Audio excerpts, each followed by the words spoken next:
तो hello everybody, finally नई video बना रहा हूँ and this is not just for 10th graders, this is for 12th graders also. And in fact तुमको कोई भी एग्ज़ाम देना है, कोई भी क्लास में हो तुम, तो तुम ये वीडियो, ये अप्रोच देख सकते हो।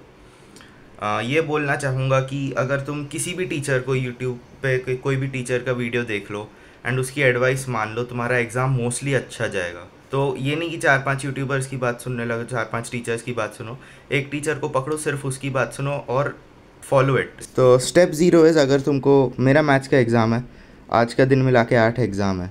तो स्टेप ज़ीरो इज़, अगर तुमको एक भी चैप्टर के नाम नहीं पता है तो पहले चैप्टर के नाम और वेटेज लिखो। वेटेज तो नहीं पता होंगे, कौन याद रखता है।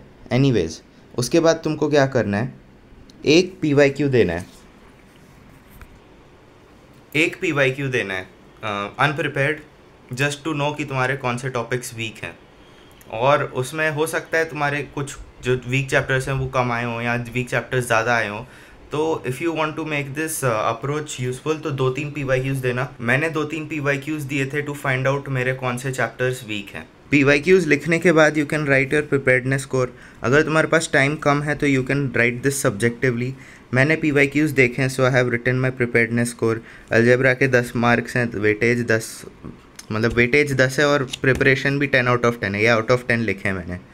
तो अलजेब्रा पढ़ने की उतनी ज़रूरत नहीं है, लेकिन कैलकुलस के 35 मार्क्स की वेटेज है और मेरा सिर्फ 4 आउट ऑफ 10 प्रिपरेशन है, तो मुझे कैलकुलस पढ़ने की बहुत ज़रूरत है।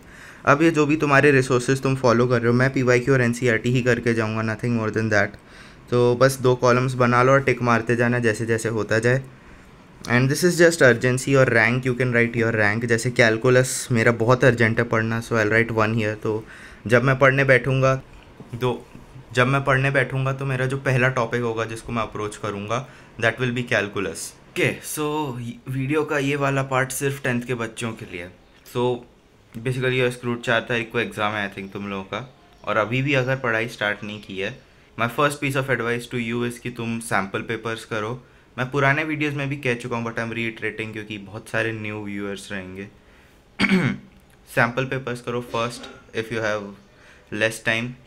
उसके बाद सैम्पल पेपर्स हो गए तो फिर उसके बाद सॉल्व्ड एग्जांपल्स करो, एक टाइप के क्वेश्चन का एक एग्जांपल करो, और वो भी हो जाए उसके बाद पीवाईक्यूज़ कर लो सारे।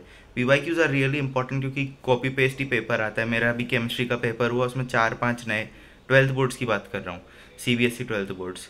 केमिस्ट्री का पेपर हुआ, उसमें 4-5 नए सवाल थे, बाकी सब के सब रिपीट थे। तो you will be really good अगर तुम 10 साल के पीवाईक्यूज़ कर पाओ। और अभी कुछ चल रहा है कॉम्पिटेंसी वगैरह की, अभी कुछ चल रहा है कि कॉम्पिटेंसी से सवाल आएंगे, तो 2003 to 2013 स्टाइल क्वेश्चंस आएंगे। बट मैथ्स है, कॉन्सेप्ट तो वही रहेगा। तो वॉट एवर इट इज़, बस प्रैक्टिस करके जाओ, paper is going to be really easy, और टेंशन लेना बंद करो।